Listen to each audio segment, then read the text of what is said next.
Beamon Battie Yeah, III. here I am. Thank you. Welcome to the show, man. Thank you for having me, man. You know, I've been trying to get you on the show for a while, and I know you're a very busy guy. We seem to be pretty busy. And you're up in Clearwater. Yes, sir. Yeah. So that's a Yeah, long hike for you to Clearwater. get down here. Yeah, not too bad. We actually got here a little earlier today. We came up here about 2-3 o'clock. Had a little lunch down at one of the places downtown and take our time because traffic on Oh, it's crazy. 275 is crazy. Is not even the word to describe Well, it. thank you for being here. Thank you for having me. I'm looking forward to interviewing you and talking about, your musical journey and letting all of our viewers know, who you are and how you got into music.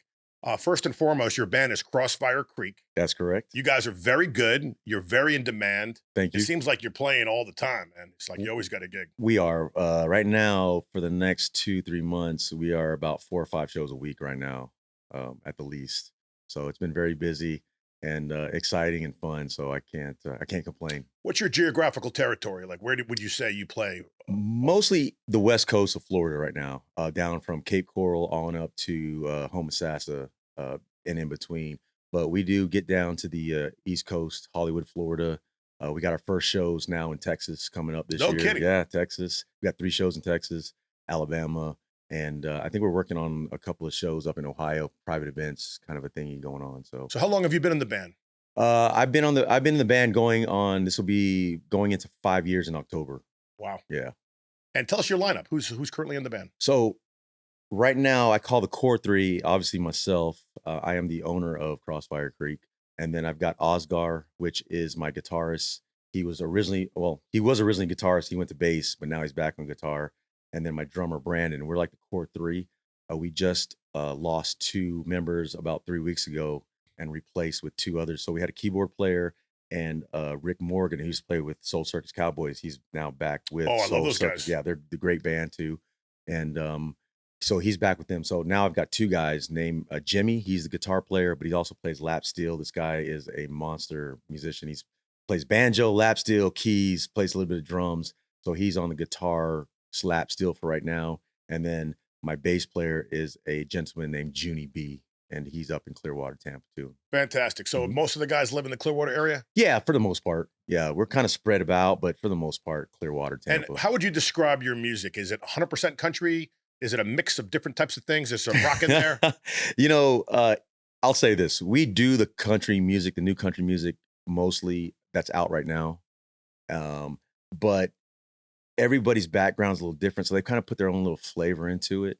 So, but we're really high energy. So some of the songs we actually speed up a little bit more than the original. And if you want to call us a country band, you can do it because we do the new country, what's on the radio. But for the most part, we kind of consider ourselves a dance rock country band because we're more of a You're entertainers. Yeah, entertainers. Yeah. So when people come to your show, what can they expect?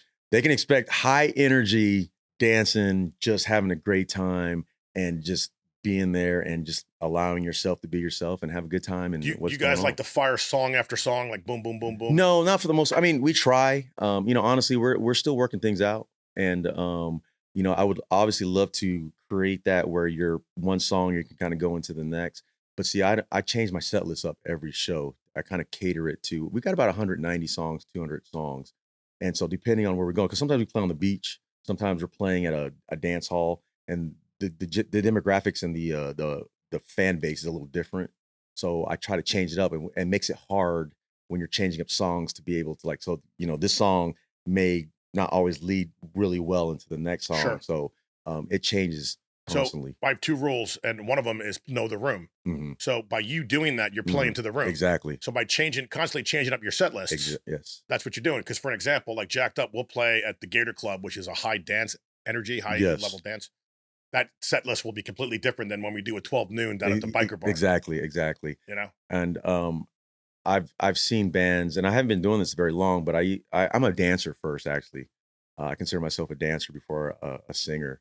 And growing up, my ex-girlfriend at the time, she used to love to go to bars, and because she knew the bartender, and before we go to dance club, you got to get your strong drink. So I'd go in there and I'd watch these bands, and I just kind of watch them. They just stand there and they just kind of, some bands, they just stand there the whole night, and I get bored very, very quickly. So doing this, I just love to dance, and I try to incorporate dancing and movement within the singing to express the music that I'm doing. Because the music is what it's all about. It's emotions. And if you're just there, I'm not a Chris Stapleton. I'm not some guy that can stand there with an awesome voice and wow you. Um, I consider myself an average singer, but I can make you feel the song through whether it's a finger point or an arm movement or some kind of. So basically, you're a good frontman. I don't know. Because the definition of a frontman yeah, to me isn't necessarily like David Lee Roth, not a yeah, great singer, yeah. but a great frontman. Exactly. Yeah, yeah.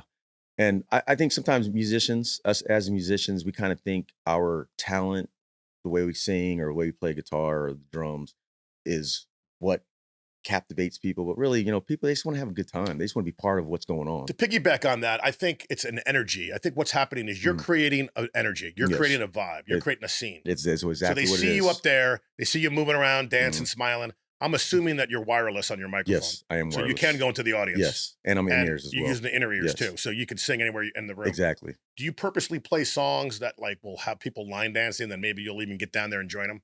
Well, I don't line dance. I'm more of a freestyle. If it's too structured, I kind of tend to get freaked out.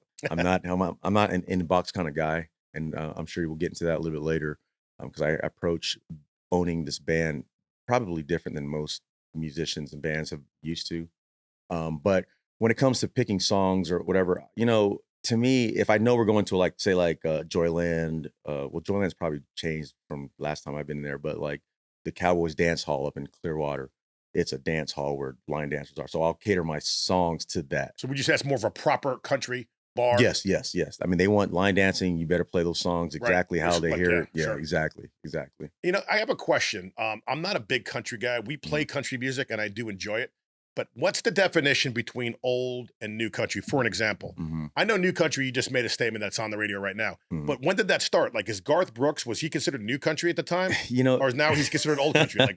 Where does the line start and the line stop? It kind of just depends on popular opinion. You ask somebody from the 1960s, 50s about country music in the 80s, and they're going to tell you that's not country. And then you listen to people from the 90s and today and tell you that it's, I think really you got the purists who are country music fans, and you're talking about George Strait, you're talking about the legends that kind of shaped the closest of the generation that I'm close to now. But I mean, you can go back even further than that, Conway Twitty and stuff like that. The music just kind of evolves and change.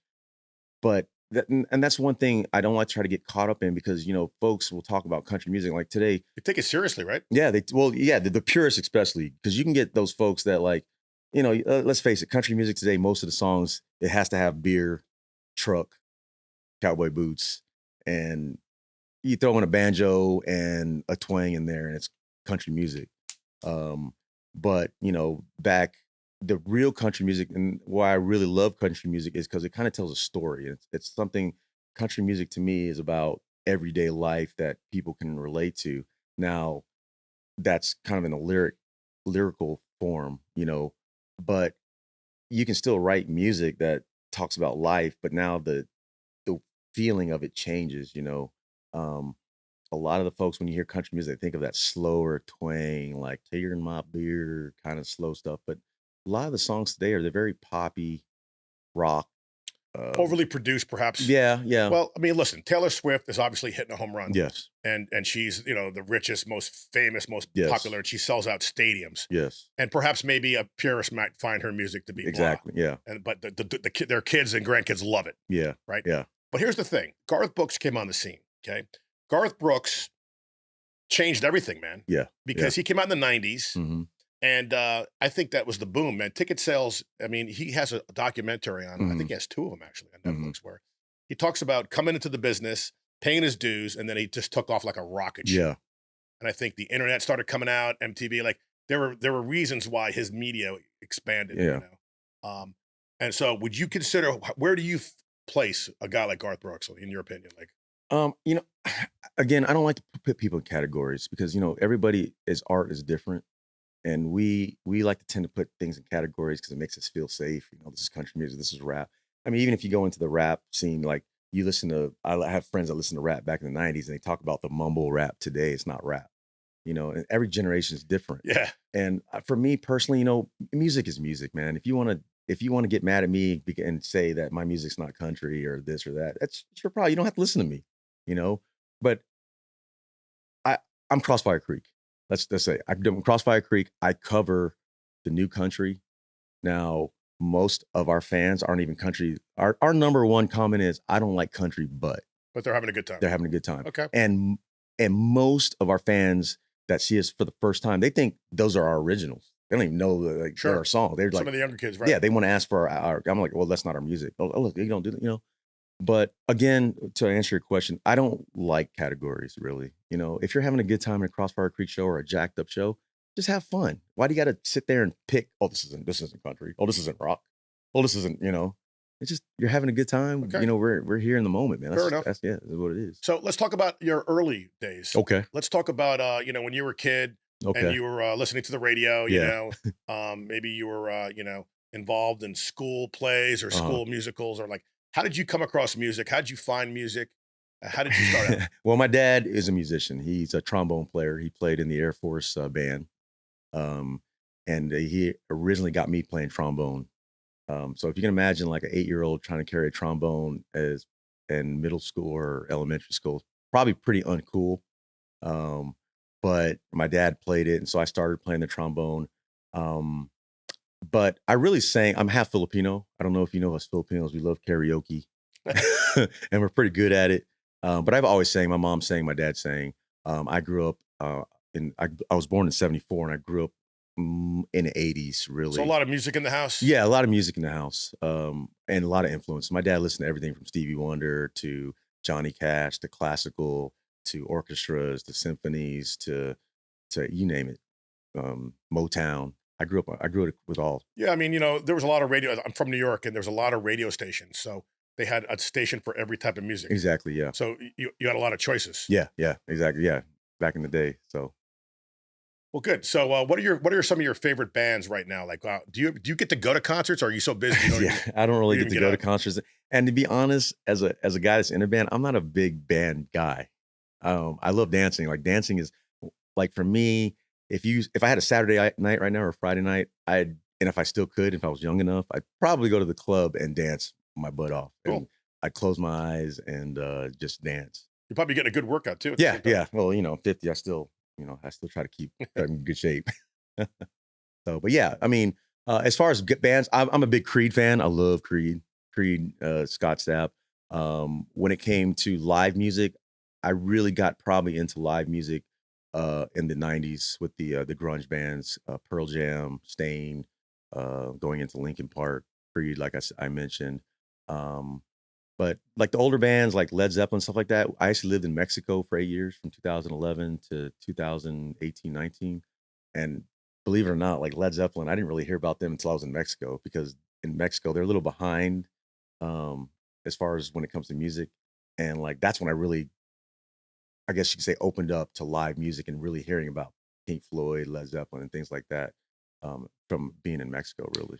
As a kid, I was a big classic rock guy. I still am, Hmm. and I was the youngest of four, so I had older brothers and sisters that handed records down. But I always liked the live albums. I was always into the live Hmm. experience, like Yeah. Zeppelin live, Peter Frampton live. Whenever the album was live, I really enjoyed listening to more than the studio records Uh-huh. because I just loved hearing the crowd, man. And I Yeah. loved hearing like the electricity and the spontaneity of live music. Uh-huh. So that's what really got me like excited. Uh-huh. Today to this day, as being in Jacked Up, and being live, sometimes, like you said earlier, you put together an experience for people, Hmm. and sometimes music comes out a little different than what it was intended, for Hmm. better or for worse. Yeah. Yeah. Sometimes there's incredible jams that Larry and I will just go off and start playing, Yeah. and then see where it goes within the context of the song. Yeah. So I really enjoy that experience. Yeah.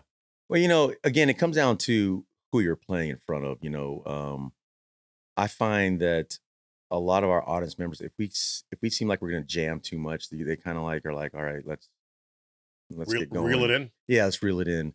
Um, when it comes to live music, and you're saying as albums, I love that aspect of it too. I love the feeling of it. Sometimes overproduced music um can just not feel real, especially when you hear the album and then you go see somebody live and it's like, this isn't not what I heard on the album. And as an artist that is new to the music business, I don't want to be. one of these musicians or bands that when you hear the album, it's one way, and then you hear us live, it's totally not what you hear. I'd like to be as close as possible, So, you know. so as you mentioned, since you're doing some of this new country, right? Yes, And people are having a really good time watching you guys. You're trying to be true to the album, trying to be true to exactly. the song. Yeah, I try to, and obviously, you know, you try your best. You can't really replicate. Sometimes you got banjos, you got fiddles, and you know, behind the scenes, the production aspect, they've got I so know much it's going so many on. layers of music, right? Yeah, so I've been very fortunate that most of the musicians that have been in the band, they've been great musicians to where they can at least fill in Sure, and hit the main parts that right. make the song the song. You know, I've had a couple of musicians that they, you know, they kind of try to put their little taste on it. And I don't know if you know country fans, then they're true to what they want. They want what they want, and you can't really divert from that. And so, but for the most part, we stick pretty close to what you hear on the Well, it's funny radio. because I'm a New York kid, right? So I Mhm. moved to Florida many, many years ago, and I worked in Georgia. And by working in Atlanta, sometimes my work had me going into some of the suburbs, Yeah. and there were so many people from Georgia that were so country. I mean, Mhm. so country, like that's all they would listen to, Yeah. man. And you know, they start them young. Yeah. You know, at a young age, they're listening to the radio and they're singing songs, and maybe their parents turned them onto it. Uh-huh. But it seems like country seems to be really prevalent in the South. Mhm. You know, I mean, up in New York, you know, yeah, there's a big radio station up there. It's country, and Mhm. there's millions of people in New York City. So there was one of the best country music stations rating wise is up in New York. It's hard to believe that, right? Mhm. But I remember New York, there were so many other types of music that not my family and friends weren't really listening to the country. So I Mhm. didn't get exposed to country until I moved down here Mhm. to the extent that I am exposed to it now. Mhm. Now, obviously, Netflix, you start seeing Yeah, documentaries and, yeah. you know, you learn about Taylor Swift. Now, here's the thing with Taylor. I've never been to one of her shows, but I certainly would go. Yeah. If somebody said, here's a ticket or you can purchase a ticket, I would go see Taylor just to see Yeah. what it's all about. Yeah. Yeah. You know, I mean, I have a lot of respect for her. I got to go to the Grammys twice in my Oh, lifetime, wow. and in both times she performed live. Uh-huh. And I was blessed and fortunate that I was with a bunch of CBS executives, Uh-huh. so I got to sit in like one of the best sections where you can see everything real clear. Nice. And Taylor Swift was just unbelievable. Like Mhm. the amount of talent that that woman has. Yeah. Yeah. You know, sometimes I don't get why some people just, especially as a musician, you know, you're gonna hate on other musicians for doing what they want to do and they're making money at it. And then in the next breath, you talk about how you're not making a living because you're trying to stay true or within a box or confine of what you feel is what is. Like just be yourself and do what you love and don't worry about anybody else, you know? Well, every musician, every band puts out a product. Yeah. And the great thing about living in this country is that you have the freedom to Yeah. decide if you want to purchase Yeah, that exactly. product. Yeah. So, like, you know, if you happen to like this brand of automotive, you know, Mhm. that you guys, Yeah. if you're a Yeah. Ford guy, you're a Ford guy. Yeah. You know, I'm a Ford guy. I love Ford. I'm a Ford guy too. In Yeah. fact, I saw your truck. Yeah. It's huge, man. Is that a 350? It's a 250. Man, Yeah. No, things look, yeah. it's massive. Thank you. But the point I'm trying to make, and you started this whole conversation. It's like, look, man, we're going to put together a product. We're going to entertain you. Mhm. Come have a few drinks, dance. You Mhm. know, the great thing about 22N is that they were telling stories about how people have met and fell in love at their Yeah. Yeah. shows. Yeah. Yeah. People have gotten married. Yeah. And then they would come back and say, you know, we fell in love and met Yeah. at the 22N show. So every year we're going to Yeah. come and celebrate our anniversary with you Yeah, guys. we got some of those too. Isn't that Yeah, great? it's crazy, man. Like we get people that like, oh yeah, we met at your show 3 years ago, 4 years ago. Now we're engaged or now we're married.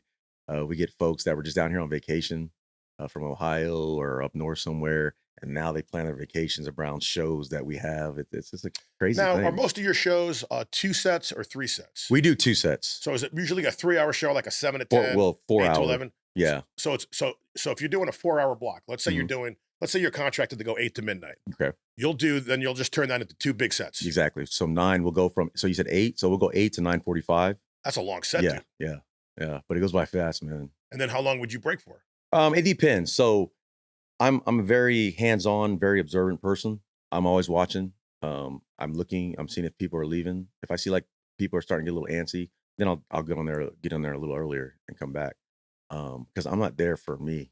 I'm there for the, you know, one thing I always say is, you know, we might be playing at a venue, but it's not for just for Crossfire Creek. We're there to help the venue make money too. So Sell drinks. if Yeah. I can keep I people mean, let's think about it. there, We're trying to sell food and drinks. exactly.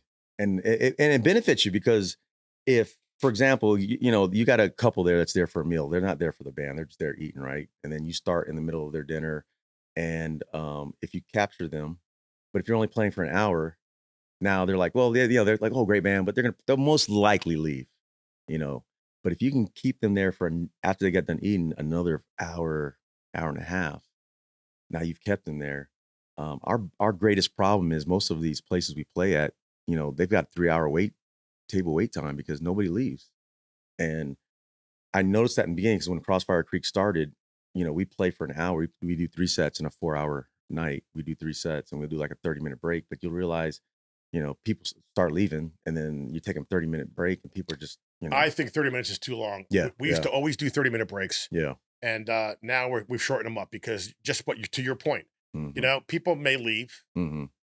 We're paid to entertain. It's not about Yes, us. It's about them. exactly, man. You know, And I think some folks lose sight of that. They, if everybody, if you look at a show outside of just it being about you, the band, and God forbid you as a singer or guitar player, if make it about you, you've just made it about you. It's not about the fans. It's not about the venue.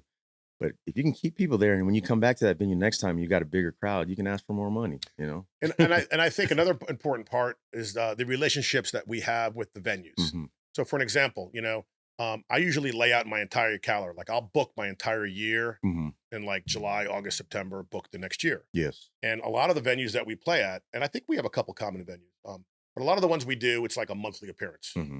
you know. And the great thing about it is that you put it out, so it's on the website. You can do Facebook invites, but Yeah. you let people know well in advance when you're coming, Yeah. so Yeah. that people can play. Because you know what's funny? People that come to this part of the country, right? They come in like March and April, Hmm. whether it's a week, 2 weeks, a month. Hmm. They want to.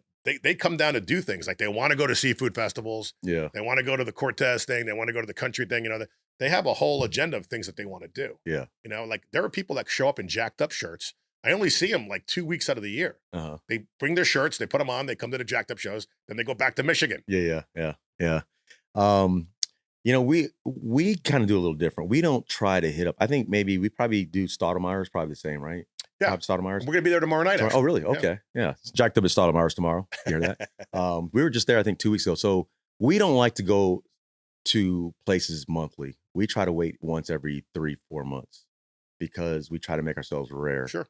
Um, and that strategy was pretty much implemented by my wife, who is also our manager. And she thought about that. And it's starting to pay off because we really noticed in the past 3 or 4 months, especially. I mean, the venues are at capacity because we're not there for 2-3 That's months. very smart. And when Very we smart. do go there, yeah, I mean, it's crazy. Like we were just at a place called Whiskey Wings Tarpon Springs, also Tap House North, which is up in Clearwater, Tampa, where we're from. It was crazy. I mean, they like the venue literally had to call other restaurants that the owner owned to get those folks to come in and Wow. cover because it was so crazy. But we again, I said earlier, I don't like to be in a box, and I come from a different perspective. I haven't been a musician all my life. I've been doing this 4 years, but I've seen how bands operate and they move. And I think what happens is when you're in a band since you were 15, 16, 17, and you go through 20, 30, 40 years, you kind of stuck in that. I wouldn't say stuck, but you learn from your previous generations or you musicians that have been in bands as you grow.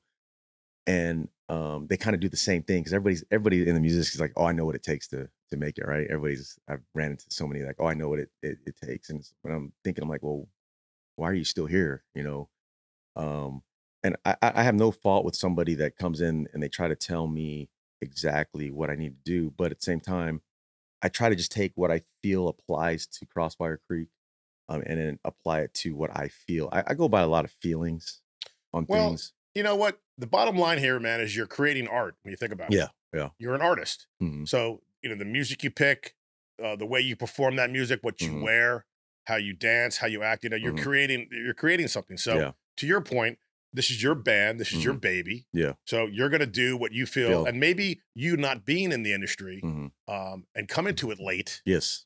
gives you a different and maybe even a better Exactly. perspective. I don't know if it's better. It is definitely different. And I think I've noticed some of the musicians that I've had in Crossfire Creek, they have a hard time with that. because, and I don't mean to be insensitive about this, but like for me personally, I don't care who you are, who you played with, how great of a guitarist, drummer you are. If you don't fit into the vibe, the culture that I've built within Crossfire Creek, I could have Slash come into Crossfire Creek, but if he doesn't fit within that, he doesn't do me any good. Right. And I think some musicians take that offense to that because they don't see it that way. It's not that I don't like you as a guitarist, but or a drummer, but you're not you're not fitting. You're not. I always say this: a band to me is like a chord. You got certain notes that fit within a chord. Now you may be a note, but you just don't fit within that chord. Not to say you're a bad note within the chord, but I mean you're a great note. You may be fit in another chord, but you're not Sure. going to fit in this. Yeah. Oh, sorry.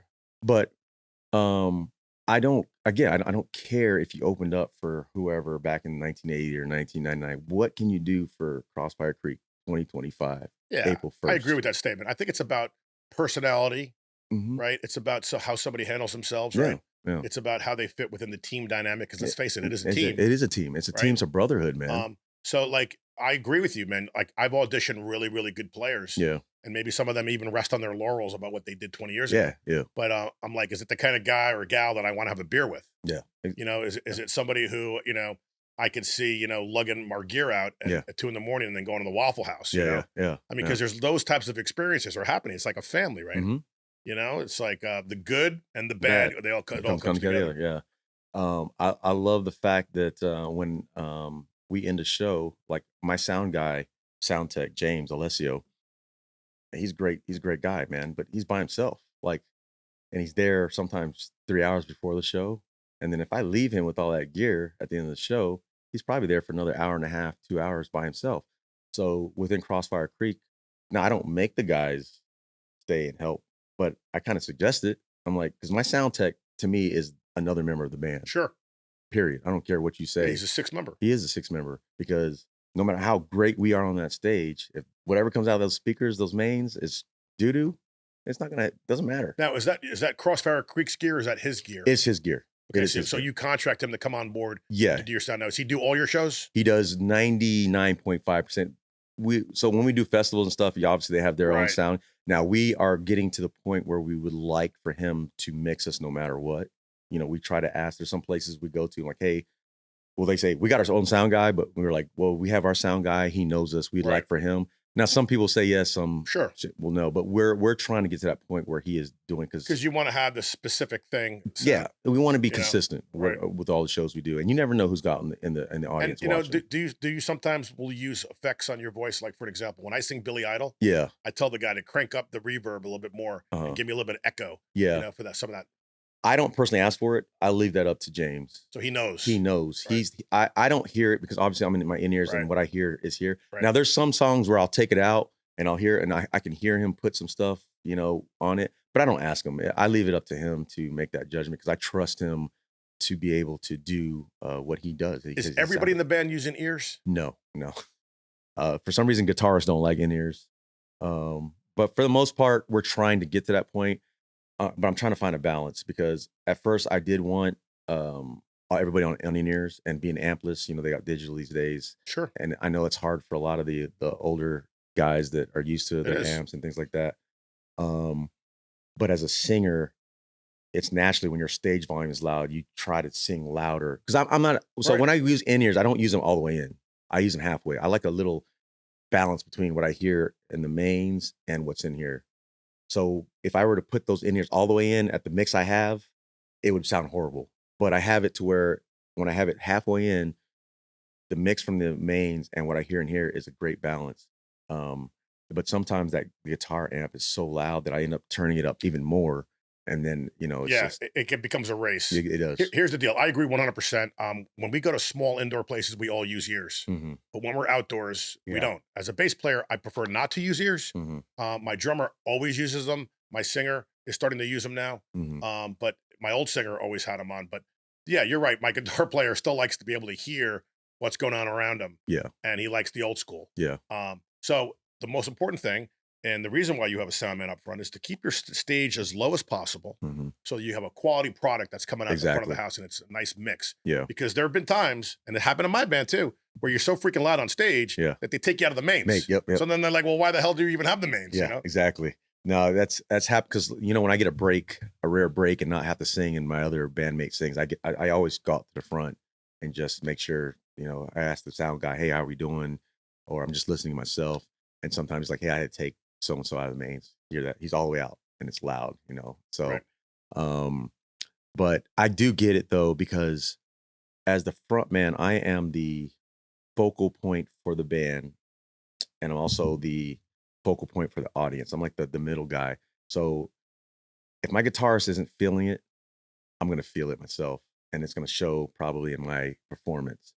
And vice versa, when the audience is having a great time and that energy is coming back through me, I'm out to my guitarist, getting on him, and So I get it as a guitarist or a bass player if you don't want to wear it in your ear. So we're actually in this process of, especially with the new guys, of trying to find a balance of, okay, can we got to find some kind of solution where he's happy and you're happy. What I'm saying, the sound tech, because if, the guitarist, he's just totally miserable up there and he's not feeling his amp and he's not feeling, rock, you got to feel that music, any music, you've got to feel it. And if you're not feeling it, you know, Yeah, I mean, I think we're always evolving as musicians, yeah. man. And I think that, I can speak for myself, man. I went from large cabinets to small cabinets to no cabinets. Mhm. I went from amps to preamps, going direct. I went from ears to not ears back to ears. Mhm. And I think that we evolve, and the most important thing is knowing your music, Mhm. knowing your instrument. In your Mhm. case, it's your voice, and knowing what's the best outcome. Like there are times when I really want to hear the drummer, man. I got to feel the drummer. But at the same time, there's times when that snare is piercing Yeah. and it's piercing through my ear. Yeah. And now we have one of those plastic shields that you see Okay. at Yeah. Yeah. churches. Yeah. And we used to bring it out, Uh-huh. but my old drummer had a problem with it, and we don't even bother the new drummer with it. But so we don't use it. But there's a reason for that, Uh-huh. to have that, like because what it does is it cuts out that annoying, Yeah. And then my singer, and to your point too, man, you're singing a lot. You're doing 4 to 5 shows a week, Yeah. right? So you have to really watch and protect your voice. Mhm. So by having inner ears, it's going to prevent you from screaming, Yeah. having to hear over the crowd, over the Exactly. stage. Yep. Exactly.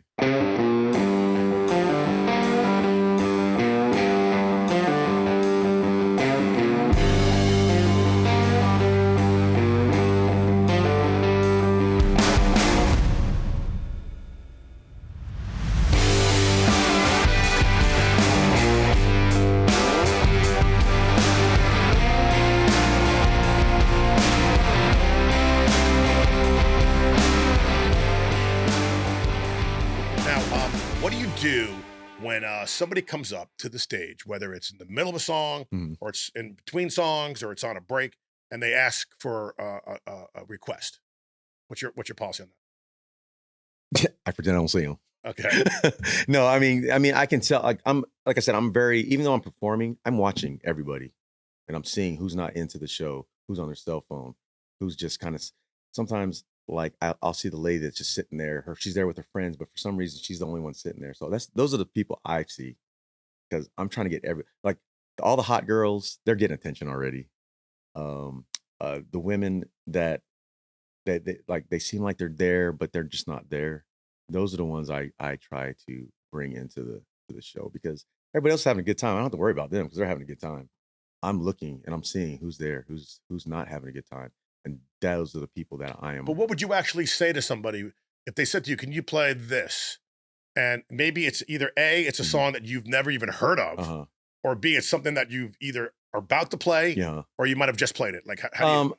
Okay. So if I'm in the middle of singing already, I'll get to the point where I'll give them the hold on a second. If I'm in the middle of a song, then afterwards I'll tell them, hey, we have it or we don't, or we'll try to get to it. Simple as that. Sometimes you know what they're doing now. The kids are taking their phones, Oh yeah, and they'll write yeah, out like so yeah, you can see yeah. it. I think that's a Nashville thing. I see these young kids. The young kids are the ones that are doing it, and I think because I know in Nashville. Like Morgan Wallen, they want to hear Yeah, a Morgan Wallen song. I yeah. don't even know what Morgan Wallen sings. So I'm sorry, man. We don't know that. Like Mhm, I'll be polite, mhm. Um, Yeah, if you're truthful, but then I'll say to them, but we're gonna do this one. I think you might like it. yeah, Stick around, yeah. I don't do that. I'm just truthful to them. I'm like, hey, sorry, it's a great song. I know it, but we don't do that song. And for the most part, people seem pretty, you know, or you get the, oh, your voice is great for that song. You need to learn it, that kind of a thing. What's your policy with the tip jar? Everybody's got a different policy on that. So I don't ask for tips at all. When we're on stage, we try our very best to make it seen. But honestly, our dance floor gets so crowded that the tip jar is up front that a lot of people don't see it. Every now and then we'll get somebody that's graciously that loves us. They'll get the tip jar and they'll just walk it around. Is it a clear jar? Is it a bucket? Like, what do you use? It is it's like a clear wine, plastic thing that lights up. Yeah. See, the lights are the key. I've learned. It took me a while to figure that out. Yeah. Put that little blinking light in there. So people are like, oh. Yeah. But the problem again is you can't have it like this high. Right. It's this high. And then when you get and it's usually what happens. Our dance floor is so packed. Are some of the venues that you're talking about not elevated? Like, I know in Stottlemeyer's only the drummer is elevated, and then the band's kind of like level with the crowd. Yeah. But certain stages, like we just played the Twisted Fork a couple days ago. Yeah. And the great thing about that is we're really up there, Yeah. So like we're good. That stage has got to be like 6 foot. So we're up there performing, and there's people down below. So what we did was we took our tip jar and we put it on top of the subs. I'm surprised it didn't vibrate or move off. And we normally don't get tips there. Yeah. We ended up getting a lot of tips recently because our new singer made her debut there. Yeah. And she really worked the crowd. Yeah. And you can see it as a performer. I'm seeing it and I'm watching them come up one by one. And I'm keeping a mental note of myself. What are these songs that we're doing that's making these people yeah. Up, That's a good thing, man. Yeah, I mean, we play the Twisted Fork too, but again, unfortunately, like our dance floor usually is so packed that nobody really is seeing the tip jar. So we thought we entertained those little I call them shade thingies where you can do your QR codes. That's the future. We're doing that. Yeah, I got that too. Yeah, so that's what we're doing. We actually even thought about making little just placard cards, and then putting like our schedule for the next 2 months on there. And then on the backside is a QR code for it. And just put it before the show. Just go out there and start putting them on the table. We do on the back of my business card. There's that QR and it says "feeling tipsy?" ? Oh yeah, okay, yeah, that's cool. And you could leave them on the table. Yeah. Or be just people when they come up to the tip jar, they can grab a business card. Yeah. Like somebody one time said to me, "Where can I get a business card?" I said, "Oh, it's up there by the tip jar." So they went up to the tip jar. And I guess they felt obligated. Oh, okay. Because everyone's looking at them. Yeah, that's a good one too. Yeah. And sometimes we give out those little jelly rings that light up, and we give out like little tchotchkes, and we put them up there up front. Okay. It's a great place to play. I don't know if you ever did the Gator Club, but no, I haven't done the Gator Club is fantastic because it's a late night, so you got to be able to like that. But it's always packed, man, and doesn't matter what marketing you do, you're gonna get it packed. There'll be a line to get in because upstairs is a old school DJ, with dancing from 10 to 2, and then downstairs is the rock bar with the live bands, right? And the bands are 9:30 to 2. So usually when we come off break, the DJ's up there rocking, so we can just put their music through. Okay, yeah. And then so it's that same thing down there. But they're slinging drinks all night long. Girls are walking around. The waitresses have those little test tube things of like glowy shot stuff. Yeah. And it's just a party, man. And everybody's just drinking their face off. But the great thing about it is that it's so engaging because your feet, there are people right in front of you, man. Like they're lined up so close to you and back that the audience is right there, man. Yeah. You know what I'm saying? I mean, and what's annoying too, man, and you probably have this problem. I hate it when people put glassware on the fucking stage, man. It's like right in front of my feet. I'm like, what are you doing? Yeah. We have my sound guy has these subs. They're probably, I don't know exactly. They're about the size of this, 2 of them. He puts, and they when he puts it down, they're about that high. And I could use it as a what do you call those, Eagle box. And like I'm up on there and they're just putting their drinks on, putting it on there, and like I gotta dance around and they mean well. Yeah. I mean, like these girls, they don't know, but they don't know. Like sometimes they put their pocketbooks, their purses down, and they leave. Yeah, I'm like, no, I'm responsible for your purse. Don't leave that purse there, man. Exactly. You know what I'm saying? Yeah. But alcohol probably they kind of just don't even think about it. So well, the funny thing about that particular venue is people get trashed, and they're young kids, and they'll come down the stairs, and they're like 2:00 in the morning, and they're like falling down, and there's always craziness. Yeah. But see, the funny thing about Florida, man, is that we, like me and Larry, he's from Boston area and I'm from New York. So when we were growing up, bands didn't go on until 10, 11, 12 o'clock. I mean, it was a late night, man. Yeah. Down here, like you go on at 5 and you're done at 9. Yeah. And everybody goes home. That's great, right? Yeah. But for us older guys. But the funny thing is, I do agree. It's nice to be in bed at 10 o'clock. I'm not gonna lie to you. But what's funny about it is that like this one particular venue that we absolutely love, the people are trained to be there, get their table, and be ready to go because at 5 o'clock the band. So at 5 o'clock it's packed. Yeah, yeah. And they but they also are trained to order their food, eat it, and then they're out of there by like 8 o'clock. Like Mhm. it's so like you'll start off with a huge crowd, and by the time you get ready to wrap up your last set, Yeah, like where'd everybody go? yeah. But it's an early to bed, early to rise community right Yeah. here. Yeah, I mean, again, it's knowing your venue, like, I know there's places where we play that, I have to put certain songs towards the end of the night and not try to die it down and keep that energy up so I can keep them there. There's certain venues, no matter what you're playing, you know that they're an older crowd and they're gonna leave. Do you guys do Tennessee whiskey by chance? Come on, I think every band does Tennessee I tell you, Whiskey. so we do that song, Uh-huh. and we certainly play it to the room. So Mhm. like certain venues where it's older folks will put it up front, Oh, and really? Okay. they'll come up and they'll the whole entire dance floor is people slow dancing Tennessee whiskey. They love it. Yeah, yeah, yeah. They love it, and we'll even extend it. We'll do an Yeah, extended version yeah, of it. yeah. Yeah, I mean, Tennessee Whiskey is just one of those songs that no matter if it's, country fans or not, everybody's kinda knows that song, I remember I was watching the Grammys the night that Chris Stapleton and Justin Timberlake. they did it live, Yeah, and I mean I think the whole world saw yeah, that. yeah, It was an amazing rendition. yeah. It was great, and that's kinda the rendition that we do, that version, and that's probably the most that dun, dun, dun. When you hear that Oh riff, yeah. man, it's just like everybody's And you know what's funny, man? I mean, I didn't even know who Chris Stapleton was